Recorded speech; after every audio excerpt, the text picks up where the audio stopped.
윤 작가 주석 TV 채널을 시청하시는 분들께 먼저 권고의 말씀을 드립니다. 성경이 오점이 없는 창조자 하나님의 말씀임을 증명하는 근거는 바로 성경의 예언입니다. 인류 역사에는 예언이 성취된 연대기가 기록되어 있습니다. 성경의 창세기 1에서 11장은 인류 문명의 발상지 메소포타미아 지대에서 최초로 인류 문명이 시작되기 이전에 약 2000년간 거성 문명이 있었다고 기록하고 있습니다. 그리고 메소포타미아 문명 이후 오늘날까지 약 4000년의 역사에서 일어날 일들을 예언했고, 더 나아가서 오늘날 하이테크 산업 기술의 기하급수적인 발전이 성경의 종말론에 관한 예언을 성취하고 있다고 기록되어 있습니다. 요한계시록은 성경 전체의 예언들이 성취되는 연대기의 순서를 알려주는 책으로 성경과 인류 역사 전체를 이해하는 틀을 제공합니다. 그러므로 요한계시록을 공부하는 것은 성경과 인류 역사와 도래할 인류의 미래까지도 이해할 수 있어 매우 중요합니다. 계시록 1장 3절을 보면 성경에서 계시록은 공부하는 자에게 축복을 약속하는 유일한 책입니다. 요한계시록을 이해하기 위해서 구약 성경의 예언 중에 성취된 예언과 아직 성취되지 않은 예언에 관한 사전 지식이 필요합니다. 성경적 진리 1에서 7편까지의 영상에 계시록을 이해하기 위한 사전 지식을 요약해 놓았기 때문에 먼저 보시기를 권고합니다. 무형교회가 휴거되고 지상의 대환란이 시작됨으로써 인류 역사의 종말을 알리는 하나님의 시계가 째깍째깍 돌아갈 것입니다. 다니엘 9장 27절에 따르면 대환란이 시작되고 정확히 7년 기간이 끝나면 메시아 예수께서 왕으로 지상 재림하실 것입니다. 그때부터 이제까지 인간이 통치해온 인류의 역사는 막을 내리고 하나님께서 아들 메시아를 통해 1000년간 직접 통치하시는 새 역사의 신정 통치 시대가 시작될 것입니다. 이 왕국에서 아브라함과 그의 자손 이스라엘의 12지파는 구약 성경에 예언된 대로 왕이신 메시아와 함께 천년왕국의 예루살렘 도성에서 1000년간 세계 민족을 통치할 것입니다. 이것이 구약 성경을 관통하는 예언의 핵심입니다. 지금 세상은 7년 대환란의 예언을 성취하는 조건을 조성해 가고 있습니다. 이 예언들이 성취될 것이라는 표적은 재건된 이스라엘이고 2019년에 발생한 코비드-19 팬데믹을 기점으로 불과 수년 만에 기하급수적으로 발전한 하이테크 산업이 뒷받침해주고 있습니다.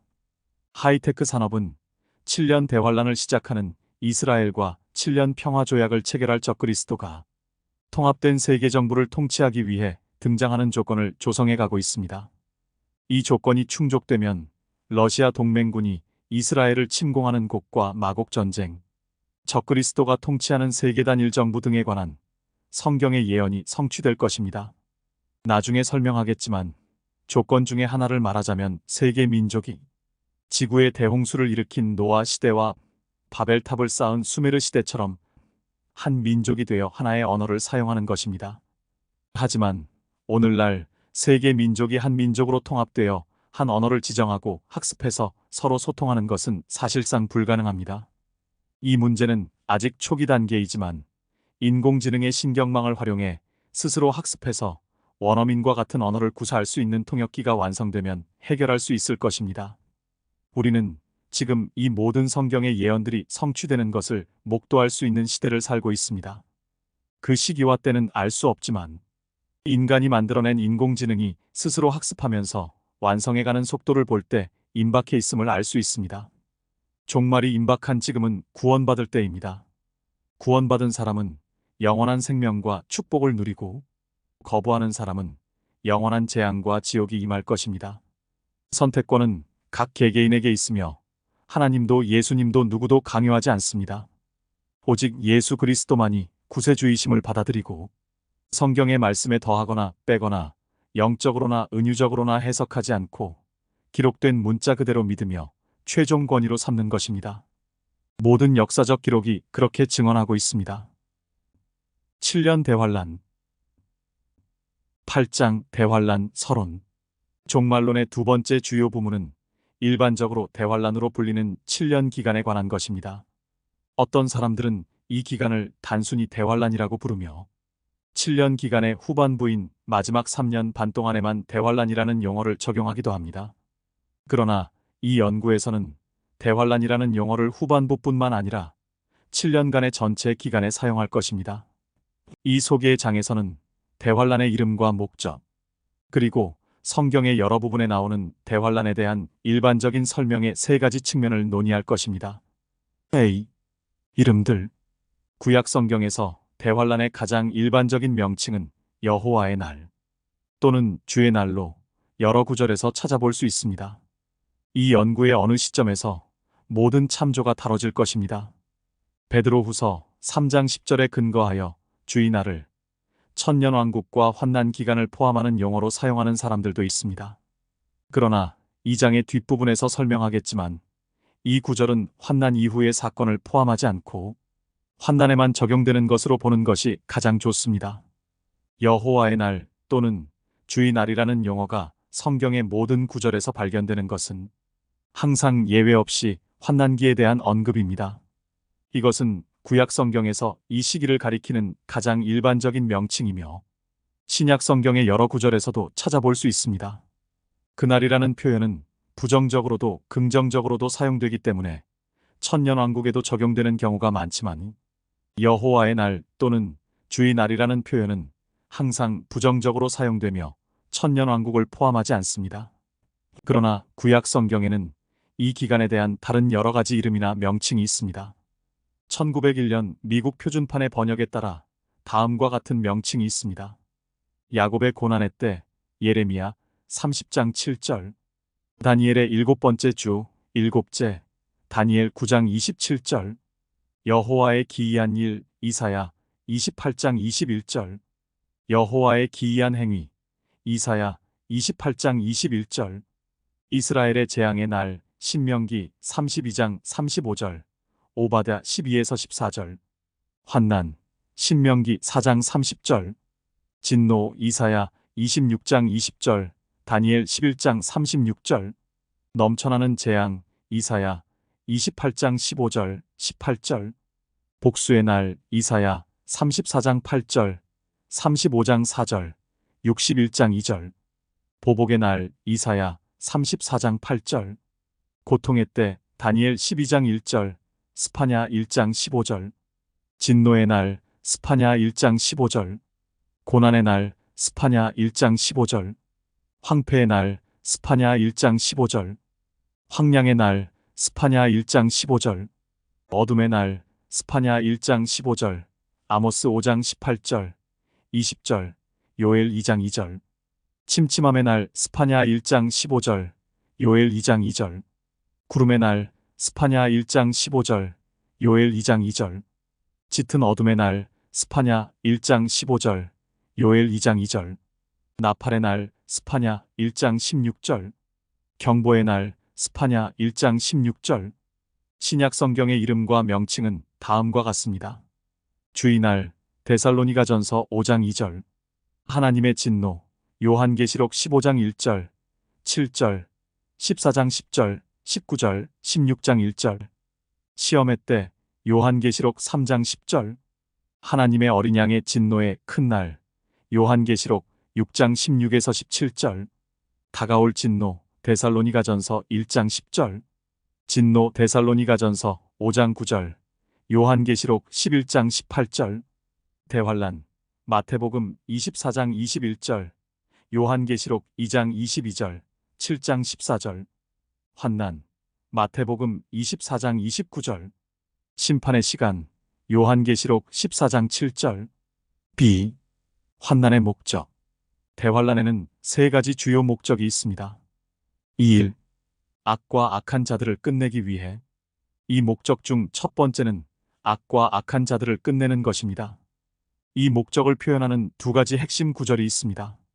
첫 번째는 이사야 13장 9절에 나와 있습니다. 보라, 여호와의 날이 오나니, 즉 진노와 맹렬한 분노와 더불어 잔인함이 그 땅을 황폐케 하며 또 그가 거기에서 나온 죄인들을 멸하리라. 이 구절은 여호와의 날이라는 용어를 사용하여 대환란에 대해 말하고 있고 목표를 그 죄인들을 멸망시키는 것으로 제시합니다. 그러므로 그 목적은 악한 자들을 이 땅에서 멸망시키는 것입니다. 이는 이사야 24장 19에서 20절에 자세히 설명되어 있습니다. 땅이 완전히 헐리고 땅이 깨끗이 해체되며 땅이 심하게 움직였도다. 땅이 술 취한 사람같이 비틀거리며 오두막같이 흔들거리고 그곳의 죄악이 그 위에 무겁게 되리니 그것이 떨어져서 다시 일어나지 못하리라. 이 구절의 마지막 말씀은 환난의 심판의 근본적인 이유가 전 세계의 죄악이 무거워서 쓰러지고 다시 일어나지 않기 때문이라고 말합니다. 그 목적은 악을 종식시키는 것입니다. 2. 전 세계적인 부흥을 가져오기 위해 환난의 두 번째 목적은 전 세계적인 부흥을 가져오는 것입니다. 이 목적은 요한계시록 7장 1에서 17절에서 주어지고 성취됩니다. 요한은 1에서 8절에서 하나님께서 이 전 세계적인 부흥을 가져올 수단을 설명하며 9에서 17절에서는 부흥의 결과를 묘사합니다. 요한계시록 7장은 이 책의 10장에서 다른 관점에서 살펴볼 것이지만 이 시점에서 몇 가지 사항을 언급해야 합니다. 요한계시록 7장 1에서 4절을 읽어보겠습니다. 이 일들 후에 내가 보니 네 천사가 땅의 네 모퉁이에 서서 땅의 사방에서 부는 바람을 붙잡아 그 바람이 땅이나 바다나 어떤 나무에도 불지 못하게 하더라. 또 내가 보니 다른 천사가 동쪽에서 올라오는데 살아계신 하나님의 인장을 가지고 있더라. 그가 땅과 바다를 손상시킬 권세를 받은 네 천사에게 큰 음성으로 소리질러 말하기를 우리가 우리 하나님의 종들인 그들의 이마에 인장으로 표시할 때까지 땅이나 바다나 또는 나무들을 손상시키지 말라고 하더라. 또 내가 인장으로 표시를 받은 자들의 숫자를 들었는데 이스라엘 자손의 모든 지파에서 14만 4천 명이 인장으로 표시를 받았더라. 5에서 8절은 이어서 12지파에서 각각 1만 2천 명의 유대인이 선택되어 총 14만 4천 명의 유대인이 인침을 받았다고 말합니다. 하나님께서는 이 유대인 전도자들을 통해 전 세계적인 부흥을 일으키고 환난의 또 다른 목표를 성취하실 것입니다. 나중에 설명하겠지만 이 부흥은 환난 전반기에 일어날 것이기 때문에 3년 반이라는 짧은 기간에 유대인들을 사용하여 전 세계적으로 부흥을 일으키는 데에는 분명한 이점이 있습니다. 현재의 선교사 훈련 시스템에서는 외국에서 전도 사역을 하려면 먼저 성경학교나 신학교에서 성경을 공부해야 하는데 이 과정에는 3년에서 4년이 걸립니다. 그러나 성경학교나 신학교를 졸업한 선교사는 자국에서 하나님의 말씀을 가르칠 준비는 되어 있을지 모르지만 외국에서 사역할 준비는 아직 되어 있지 않습니다. 다른 나라에서 말씀을 전하기 위해서는 그 나라의 언어를 배워야 했기 때문에 앞으로 적어도 2년 정도는 언어 공부에 투자해야 합니다. 따라서 현대의 선교사는 자신의 모국어가 아닌 다른 언어로 복음을 전할 수 있는 완전한 준비가 되기까지 약 6년의 준비 기간을 거쳐야 합니다. 그러나 이번 부흥은 환난 전반기에 3년 반 만에 이루어지기 때문에 훈련할 시간이 그리 많지 않습니다. 바로 여기에서 유대인을 사용하는데 결정적인 이점이 있습니다. 우선 유대인들은 전 세계에 흩어져 있습니다. 세계의 모든 주요 언어와 수많은 부수 언어를 어딘가에서 유대인이 사용하고 있습니다. 미국 유대인을 제외한 유대인 대부분은 최소한 2개 이상의 언어를 구사합니다. 필자도 이중 언어를 구사하며 부모님도 각각 5개 언어를 구사하는 다중언어 구사자입니다. 둘째, 미국 유대인의 상당 부분을 제외하면 유대인 대부분은 구약 성경 본문을 기본적으로 잘 이해하고 있습니다. 그들은 배경에 따라 구약 성경에 대한 지식이 어느 정도는 있습니다. 따라서 교회 휴거 후 어느 시점에 주님은 12지파와 전 세계에서 14만 4천 명의 유대인을 구원하실 것입니다. 이 유대인들은 이미 필요한 언어를 구사할 것입니다. 이미 구약 성경에 대한 기본적인 지식을 가지고 있을 것입니다. 필요한 것은 신약 성경의 내용을 배우는데 약간의 시간만 투자하면 됩니다. 따라서 매우 짧은 기간에 복음을 전할 수 있습니다. 환난 전반기에 하나님께서는 14만 4천 명의 유대인을 통해 세상을 복음화하여 마태복음 24장 14절에 나오는 예언을 성취하실 것입니다. 이 왕국 복음이 모든 민족에게 증언되기 위하여 온 세상에 전파되리니 그런 후에 끝이 오리라. 요한은 요한계시록 7장 첫 부분에서 14만 4천 명의 유대인에 대한 환상을 본 후 9에서 17절에서 이 유대인 전도자들이 사역한 결과를 보았습니다. 이 일 후에 내가 보니 보라 모든 민족들과 족속들과 백성들과 언어들에서 온 아무도 셀 수 없는 큰 무리가 흰옷을 입고 그들의 손에는 종려나무 가지를 들고 보좌 앞과 어린 양 앞에 서서 큰 음성으로 소리질러 말하기를 구원이 보좌에 앉으신 우리 하나님과 어린 양에게 있도다고 하더라. 그때 장로 가운데 한 사람이 대답하여 나에게 말하기를 흰옷을 입은 이 사람들이 누구며 어디서 왔느냐 하기에 내가 그에게 말씀드리기를 이들은 대환란에서 나온 사람들이며 자기들의 옷을 씻어 어린 양의 피로 희게 하였느니라. 9에서 10절, 13에서 14절. 14만 4천 명의 유대인 환상을 본 후 요한은 환난 중에 구세주를 구원의 지식으로 알게 된 수많은 이방인과 다른 유대인들을 보았습니다. 이러한 일들 다음에 이어지는 연결고리는 연대순으로 되어 있으며 요한계시록 7장의 첫 번째 부분과 두 번째 부분 사이의 인과관계를 보여줍니다. 따라서 하나님께서는 14만 4천 명의 유대인을 통해 대환란의 두 번째 목적, 즉 전 세계적인 부흥을 가져오는 목적을 성취하실 것입니다. 3. 거룩한 백성의 권세를 깨뜨리기 위해 환난의 세 번째 목적은 유대 민족의 힘 또는 완고한 의지를 꺾는 것입니다. 다니엘 11에서 12장에서 선지자는 환난 중에 그의 백성 이스라엘이 어떤 상황에 처하게 될지에 대한 환상을 받았습니다. 그런 다음 다니엘 12장 5에서 7절에서 이 시기가 얼마나 오래 지속될 것인지에 관한 질문이 제기됩니다. 그때에 나 다니엘이 쳐다보았더니 보라, 다른 두 사람이 서 있는데 한 사람은 강둑 이편에 다른 한 사람은 강둑 저편에 서 있더라. 한 사람이 강물 위에 있던 세마포를 입은 사람에게 말하기를 이러한 이적들의 끝이 언제까지겠느냐 하더라. 내가 들으니 강물 위에 있던 세마포를 입은 사람이 그의 왼손을 하늘로 들어 올리고 영원히 사시는 분으로 맹세하기를 한 때와 두 때와 반 때가 되리니 그가 거룩한 백성의 권세를 흩어버리는 것을 마치게 되면 이 모든 일이 끝나게 되리라 하더라. 이 구절은 환난의 세 번째 목표를 제시합니다. 그것은 유대 민족의 권세나 완고한 의지를 깨뜨리는 것입니다. 환난은 계속될 것이며 완고함이 깨질 때까지 끝나지 않을 것입니다. 따라서 이것으로부터 환난의 세 번째 목적을 추론할 수 있습니다. 하나님께서는 거룩한 백성의 완고함을 깨뜨려 민족의 거듭남을 이루시려는 것입니다. 에스겔 20장 33에서 38절에 하나님께서 이 일을 행하실 수단이 나와 있습니다. 주 여호와가 말하노라.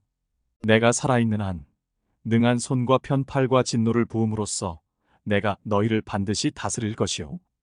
또 내가 능한 손과 편팔과 진노를 부음으로써 그 백성으로부터 너희를 인도해낼 것이며 너희가 흩어져 있는 나라들로부터 너희를 모으리라.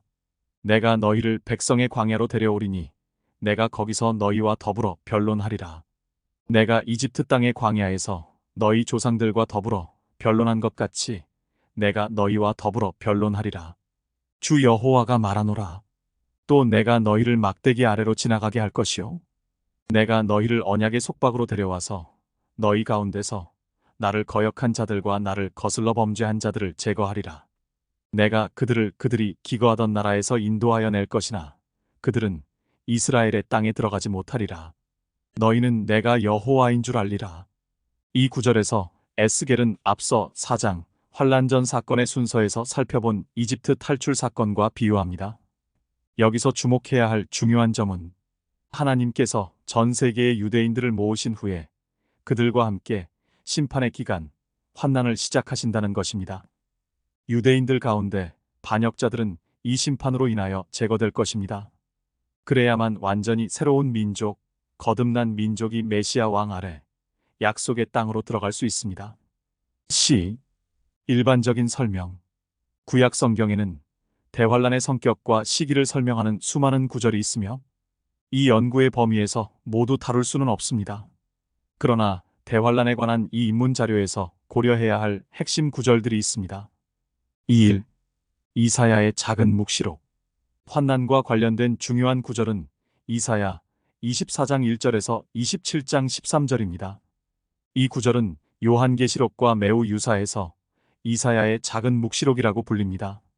24장 1에서 13절은 환난의 심판으로 인해 땅이 완전히 황폐해진 모습을 묘사합니다. 보라, 여호와께서 땅을 공허하게 하시고 황폐케 하시며 뒤집어 엎으시고 그 거민들을 멀리 흩으시니 백성이 제사장과 마찬가지일 것이며 종이 주인과 마찬가지일 것이요 여종이 여주인과 마찬가지일 것이며 사는 자가 파는 자와 마찬가지일 것이요 빌려주는 자가 빌리는 자와 마찬가지일 것이며 이자를 받는 자가 이자를 그에게 내는 자와 마찬가지일 것이라. 그 땅이 완전히 공허하게 되며 완전히 약탈당하리니 이는 여호와께서 이 말씀을 하셨음이라. 땅이 애통하고 쇠잔하며 세계가 쇠약하고 쇠잔하며 땅에 거만한 백성이 쇠약하도다. 땅이 또한 그 거민들 아래서 더럽혀지니 이는 그들이 율법을 범하였고 율례를 바꿨으며 영원한 언약을 어겼음이라. 그러므로 저주가 땅을 삼켰으며 거기에 사는 자들은 황폐케 되었고 그러므로 땅의 거민들은 불탔으며 적은 수가 남았도다.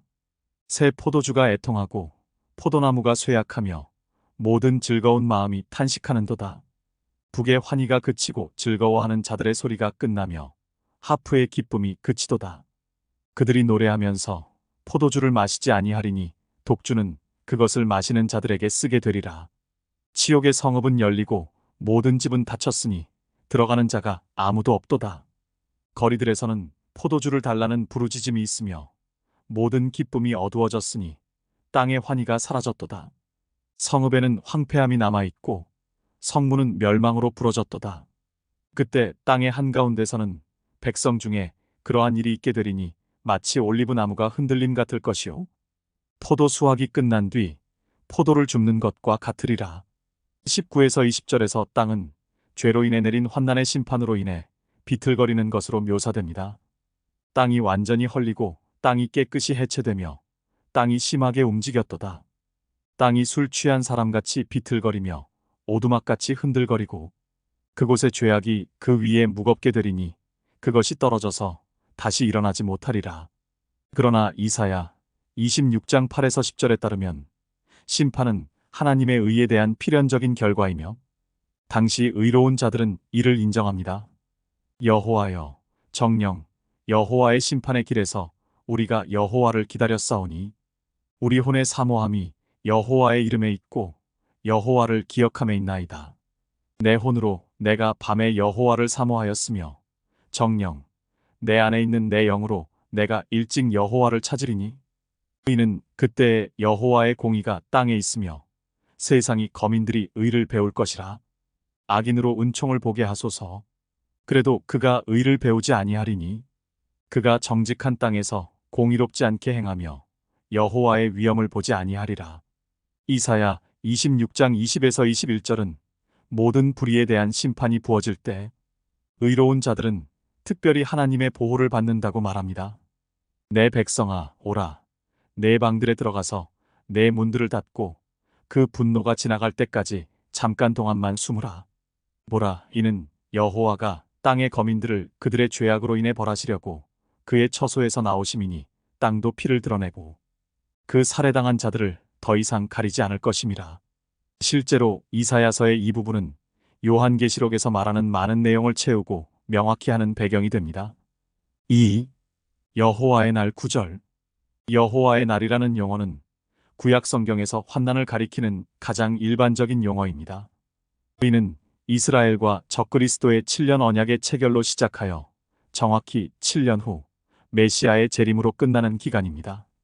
어떤 사람들은 환난이 시작되는 것이 휴거라고 가정하여 여호와의 날이 휴거로 시작한다고 가르칩니다. 그러나 휴거와 환난의 시작 사이에는 쉽게 기간을 알 수 있으므로 여호와의 날을 7년 언약으로 시작하는 것으로 보는 것이 좋습니다.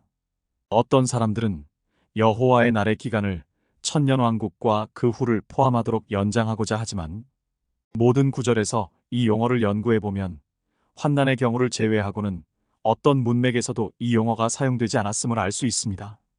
그날 또는 그날과 같은 다른 표현은 환난과 천년왕국 모두에 사용되지만 여호와의 날이라는 용어는 대환란 이외에 어떤 것에도 사용되지 않습니다. 여러 여호와의 날 구절이 대환란 기간 이스라엘을 언급하고 있으며 이러한 내용은 13장 대환란에서 다룰 것입니다. 추가 기능 및 사실 여기서는 일반적으로 세계를 다루거나 특정 이방인 국가와 관련된 여호와의 날 구절만 언급하겠습니다. 그러한 구절은 7가지가 있습니다. 첫째, 이사야 2장 12에서 22절은 그때 나타날 여호와는 두려움의 대상이라고 강조합니다. 이는 만군의 여호와의 날이 교만하고 거만한 모든 자들 위에와 자고한 자들 위에 임하여 그들을 낮추실 것임이니 곧 높이 치솟은 레바논의 모든 백향목들 위와 바산의 모든 상수리 나무들 위와 모든 높은 산들과 치솟은 모든 작은 산들 위며 모든 높은 망대들과 모든 견고한 성벽들 위에와 타시스의 모든 배들과 모든 아름다운 그림들 위에라. 사람의 거만함이 고개 숙여지고 사람들의 교만함이 낮아지게 될 것이며 그날에는 여호와만이 홀로 높임을 받으시리라. 그는 우상들을 완전히 철폐하실 것이요. 그러면 그들이 바위들의 구멍들과 땅의 굴 속으로 들어가리니 이는 그가 일어나사 땅을 무섭게 진동시키실 때 여호와의 두려움과 그의 위엄의 영광으로 인함이라. 그날에 사람이 경배하려고 각자 만든 자기의 은 우상들과 금 우상들을 두더지들과 박쥐들에게로 던져버릴 것이니 여호와께서 일어나사 땅을 무섭게 진동시키실 때 여호와의 두려움과 그분의 위엄의 영광으로 인하여 그가 바위들의 틈들과 험난한 바위들의 꼭대기들로 들어가리라. 너희는 사람에게 의존함을 그치라. 그의 호흡은 그의 콧구멍에 있으니 그가 존중받을 것이 어디 있느냐. 둘째, 이사야 13장 6에서 16절은 대환란의 첫 번째 목적, 즉 악과 악인을 종식시키는 것에 대해 자세히 설명합니다. 너희는 울부짖을지니 이는 여호와의 날이 가까웠음이라. 그것이 전능하신 분께로부터 멸망으로 오리라. 그러므로 모든 손들이 맥이 빠지고 모든 사람의 마음이 녹을 것이며 또 그들은 무서워할 것이요 고통들과 슬픔들이 그들을 붙들리니 그들이 진통하는 여인처럼 아픔 중에 있으리라. 그들의 얼굴들은 불꽃같이 되리라.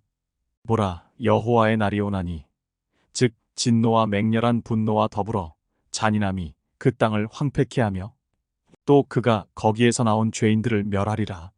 하늘의 별들과 그 별무리들이 그들의 빛을 내지 않을 것이요 해가 솟아도 어두워지겠고 달은 그 빛을 비추지 아니하리라. 내가 그들을 세상의 악으로 인하여 벌하며 악인을 그들의 죄악으로 인하여 벌하리라. 또 내가 거만한 자의 오만을 그치게 할 것이요 포악한 자의 거만을 낮출 것이니라. 내가 사람을 정금보다 더 귀하게 하며 오필의 금덩이보다도 더 귀하게 하리라. 그러므로 내가 여호와의 맹렬한 분노의 날에 만군의 여호와의 진노로 하늘들을 흔들고 땅을 그 자리에서 옮겨버리리라. 그러면 그것이 마치 쫓기는 노루와 모으는 자 없는 양 같게 되리니 그들이 각자 자기 자신의 백성에게로 돌아가며 각자 자기 본향으로 도망하리라. 발견되는 자는 누구나 창에 찔릴 것이며 그들에게 잡히는 자는 칼에 쓰러지리라. 또한 그들의 자녀들은 그들의 목전에서 내던져져 산산조각 날 것이요 그들의 집들은 약탈을 당하며 그들의 아내들은 욕을 당하리라. 셋째, 에스겔 30장 1에서 9절은 여호와의 날이 중동 국가들, 특히 이집트에 미칠 영향에 관하여 설명합니다. 여호와의 말씀이 다시 내게 임하여 말씀하시니라.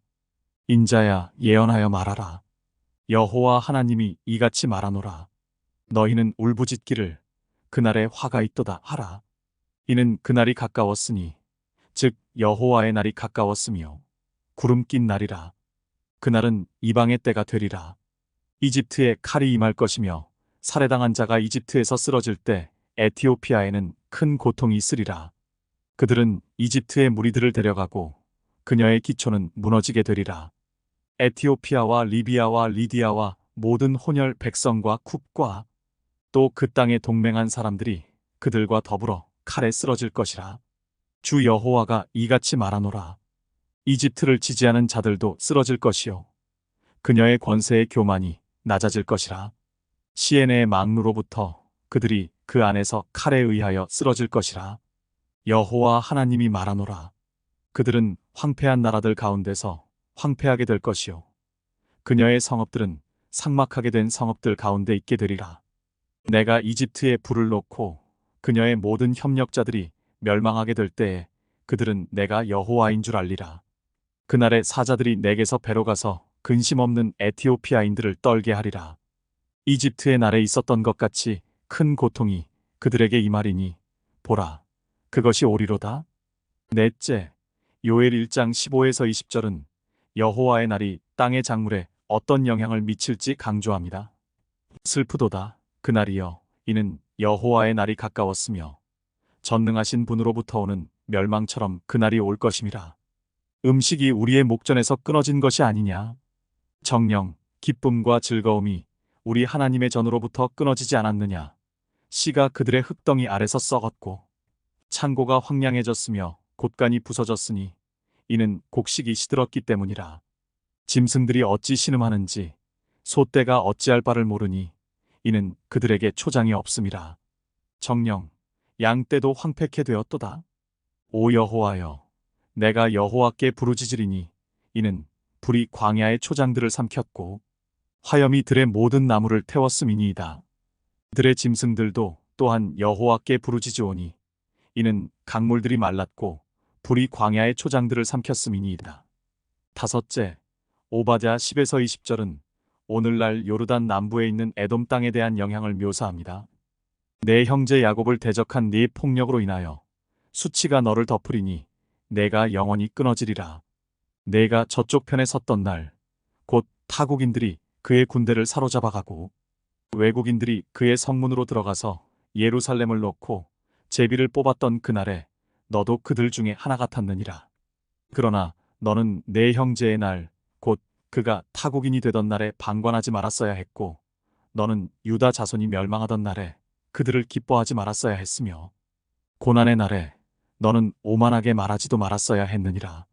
내 백성의 재난의 날에 너는 내 백성의 성문으로 들어가지 말았어야 했고 정령, 너는 내 백성의 재난의 날에 그들의 고통을 방관하지 말았어야 했으며 그들의 재난의 날에 그들의 재물에 손을 대지도 말았어야 했고 너는 내 거리에 서서 그의 도피하는 자들을 차단하지도 말았어야 했으며 너는 고난의 날에 그의 남아 있었던 자들을 넘겨주지도 말았어야 했느니라.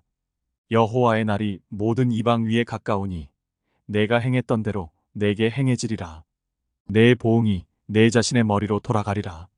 너희가 내 거룩한 산 위에서 마신 것 같이 모든 이방도 끊임없이 마시리니 정령 그들이 마시고 삼켜서 마치 그들이 없었던 것처럼 되리라. 그러나 시온 산 위에 구원이 있으리니 거룩함이 있을 것이요 야곱의 집은 그들의 소유를 차지하리라. 야곱의 집은 불이 되고 요셉의 집은 불꽃이 되며 에서의 집은 짚이 되리라. 그들이 그들에게 불을 붙여 그들을 삼키리니 에서의 집에는 남는 것이 없으리라. 이는 여호와가 그것을 말하였음이라.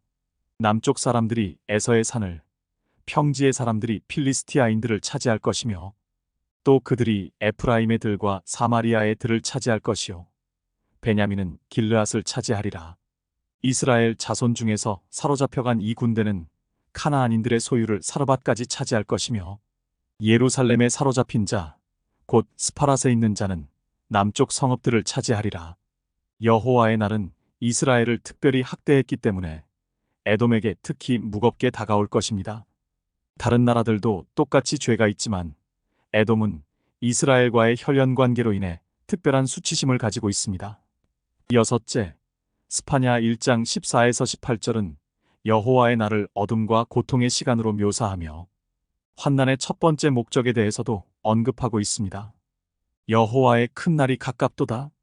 그날이 가깝고도 심히 급하니 곧 여호와의 날의 음성이라. 용사가 거기에서 비통하게 부르짖으리라. 그날은 진노의 날이요 고난과 고통의 날이며 황폐와 황량의 날이요 어두움과 침침함의 날이며 구름과 짙은 흑암의 날이요 견고한 성읍들과 높은 망대들을 향한 나팔과 경고의 날이라. 내가 사람들에게 고통을 주리니 그들이 눈먼 사람들처럼 걸을 것이라. 이는 그들이 여호와를 거슬러 죄를 지었음이라. 그들의 피가 티끌처럼 쏟아지고 그들의 살은 똥같이 쏟아지리라. 여호와의 진노의 날에는 그들의 은이나 금도 그들을 구해내지 못할 것이며 그 온 땅이 그의 질투의 불로 삼켜지리니 이는 그가 그 땅에 거하는 그들을 모두 신속히 제거할 것임이라. 일곱째, 베드로후서 3장 10에서 12절에서 여호와의 날은 땅이 불타는 시간으로 묘사됩니다. 그러나 여호와의 날이 밤에 도둑같이 오리니 그날에는 하늘들이 굉장한 소리를 내며 사라지고 우주의 구성 요소들이 맹렬한 불로 녹아내리며 땅과 그 안에 있는 일들이 타버릴 것이라.